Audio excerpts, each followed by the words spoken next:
Serena Hayes sat alone at the sidewalk cafe table, her hands clasped tightly in her lap, trying not to cry as she watched other couples enjoy their afternoon.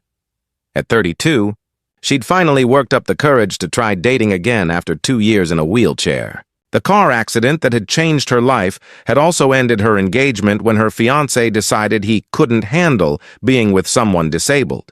She'd spent those 2 years rebuilding herself physically and emotionally, and when Daniel from the online dating site had seemed genuinely interested despite knowing about her wheelchair, she'd allowed herself to hope. They'd agreed to meet at this charming cafe at 2 o'clock. Serena had arrived 15 minutes early, nervous and excited, wearing her favorite beige dress and having spent an hour on her hair and makeup. She'd seen Daniel arrive right on time, watched him scan the outdoor seating area from across the street, and felt her heart lift with anticipation. Then she'd seen the exact moment he spotted her wheelchair.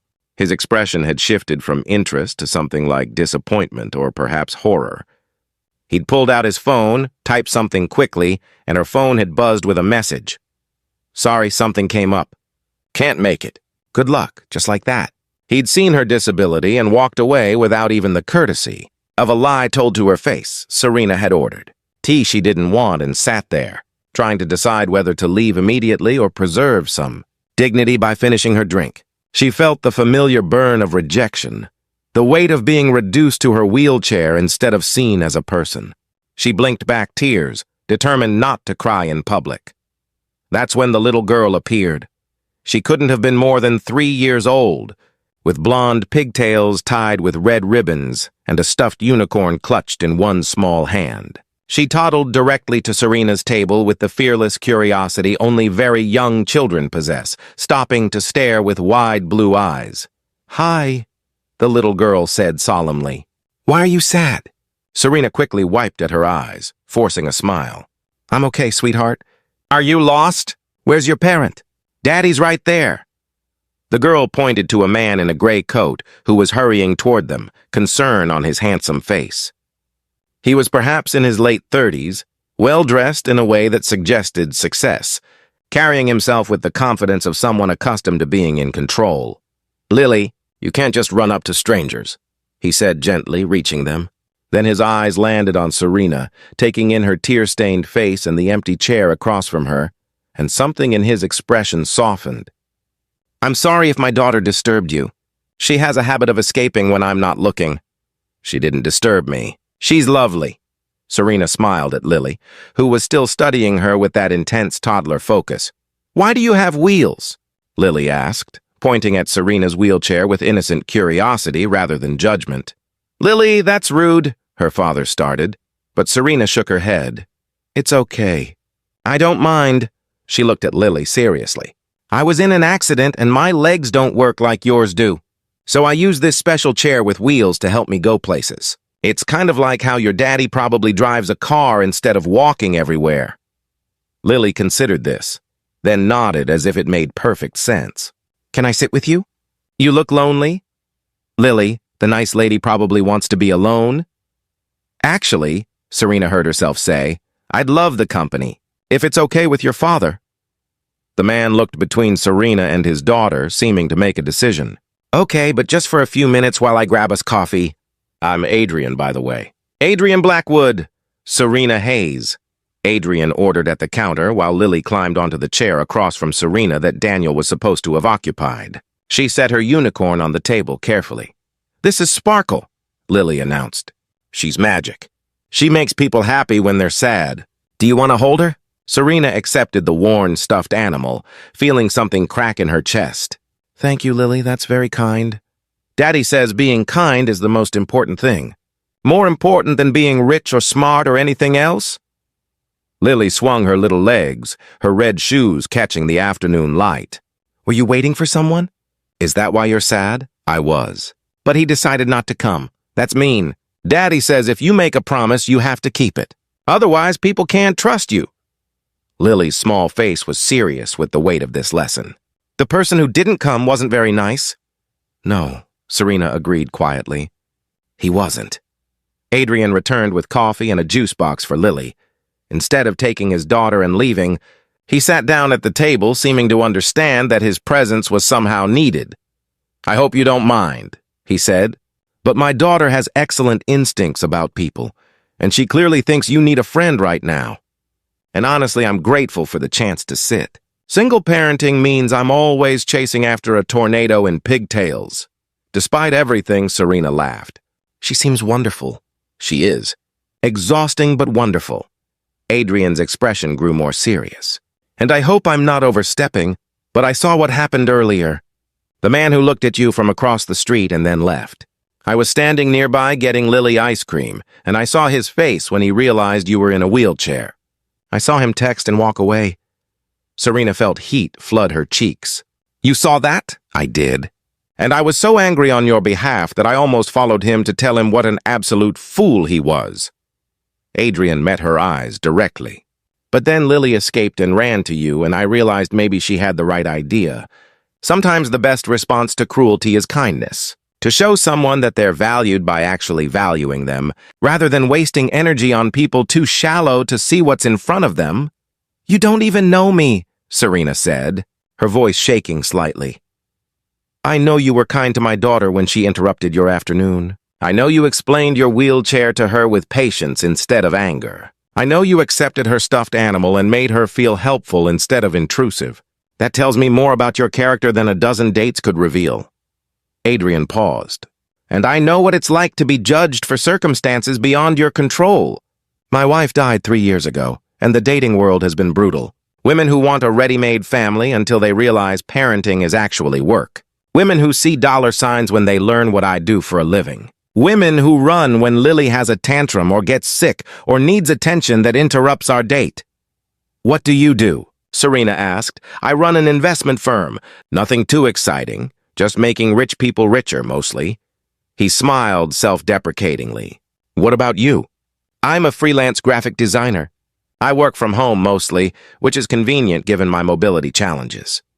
They talked for an hour while Lily colored on napkins the cafe staff provided. Adrian asked thoughtful questions about Serena's work, her design aesthetic, her creative process. Serena found herself asking about his daughter, his business, his life as a single father. The conversation flowed easily, naturally, without the awkwardness that had plagued Serena's few attempts at dating since her accident. "Daddy, I'm sleepy," Lily finally announced, climbing into her father's lap and resting her head on his shoulder. "Okay, princess. We should go home for your nap." Adrian looked at Serena with something like regret. "This has been really nice. Thank you for letting us intrude on your afternoon." "You didn't intrude. You saved it." Serena meant it. "Thank you both for your kindness." "Serena," Adrian said carefully, "I know this is forward and please feel free to say no. But would you like to have coffee again sometime? Intentionally, I mean. As an actual plan rather than a chance encounter?" Serena's breath caught. "You want to see me again?" "Very much. If you're interested." Adrian shifted Lily gently. "I'm not promising anything more than coffee and conversation, but I'd like the chance to know you better. You're interesting and kind, and frankly, my daughter clearly adores you already, which is rare. She's usually very cautious with strangers." Serena thought about Daniel, about all the people who'd seen her wheelchair and made assumptions about her worth. Then she looked at Adrian, who'd sat with her for an hour, not despite her disability, but apparently indifferent to it, seeing her as a person rather than a limitation. "I'd like that," she said softly. "Coffee sounds lovely." They exchanged numbers, and Adrian texted her immediately so she'd have his contact information. As they prepared to leave, Lily insisted on giving Serena a hug, wrapping her small arms around Serena's neck with fierce affection. "You're not sad anymore," Lily observed. Sparkle's magic worked. "It absolutely did," Serena agreed, looking at Adrian over his daughter's head. Over the following months, coffee dates turned into dinners, which turned into weekend outings with Lily, which turned into a relationship that felt more real and honest than anything Serena had experienced before her accident. Adrian never treated her wheelchair as something to overcome or work around. He simply accepted it as part of who she was, asking practical questions about accessibility, but never making her disability the focus of their relationship. "You're different from the other women Daddy dates," Lily announced one afternoon while they colored together. "You're nice all the time, not just when Daddy's watching." "What do you mean?" Serena asked gently. The other ladies smiled a lot when Daddy was there, but when it was just me and them, they looked annoyed, like I was bothering them. "You actually like playing with me. I can tell." Serena's heart ached for this perceptive child who'd learned too young to read adult insincerity. "I do like playing with you, very much. You're smart and funny and kind just like your daddy taught you to be." "Are you going to be my new mommy?" Lily asked with the bluntness only children possess. "I don't know, sweetheart. That's up to your daddy and me to figure out." "I hope you are. I asked the universe for a mommy who would really love me, and then I found you sitting sad at the cafe. Maybe the universe sent you for both of us." When Serena told Adrian about this conversation later, he was quiet for a long moment. They were sitting on his couch, Lily asleep upstairs, having just watched a movie together like the family they were slowly becoming. "Lily's not wrong," Adrian finally said.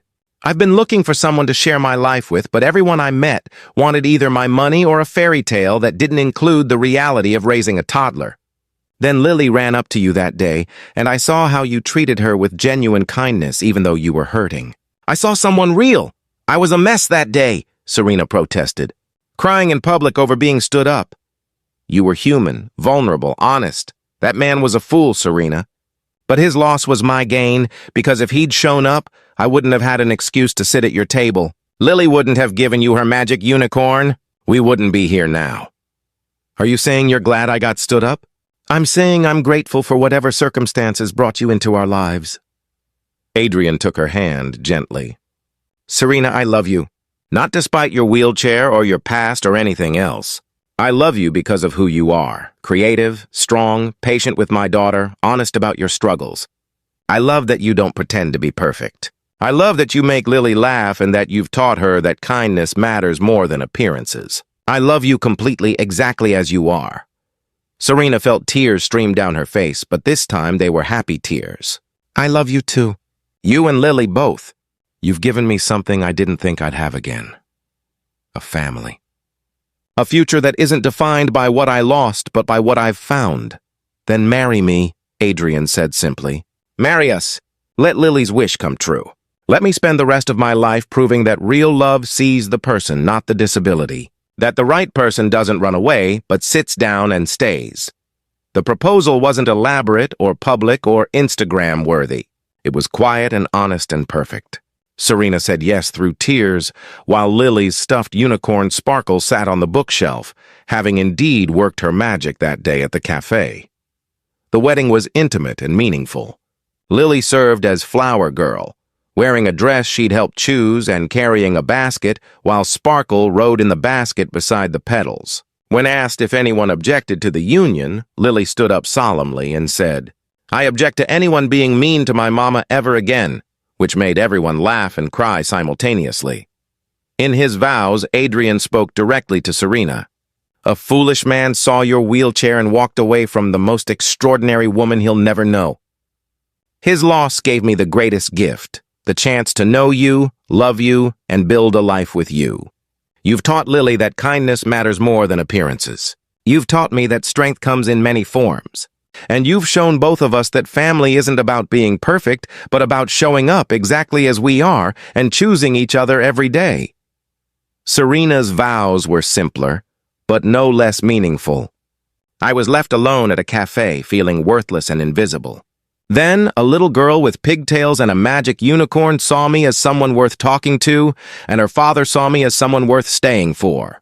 You both gave me back something I'd lost, the belief that I'm worthy of love exactly as I am. Adrian, you never saw my wheelchair as something to overcome. You just saw me. That's the greatest gift anyone has ever given me." The paralyzed woman who'd been left alone at a cafe had found something far more valuable than a date who showed up. She'd found a family who stayed, a man who saw her worth, and a child who'd recognized her heart before knowing anything else. And the CEO with a little girl had discovered that sometimes the best things in life happen when we stop walking past people who need kindness and instead sit down beside them, stay a while, and let connection happen naturally. Daniel's cruelty had hurt, But it had also created the space for something real to grow. Serena would never wish for that moment of rejection again. But she'd forever be grateful for what came after. A stranger who chose kindness over indifference. A little girl who gave her magic unicorn to a sad woman at a cafe. And the family they built from that moment of unexpected connection. If this story touched your heart, please like, share, and subscribe. Leave a comment below about someone who stayed when others left. Your stories inspire us all.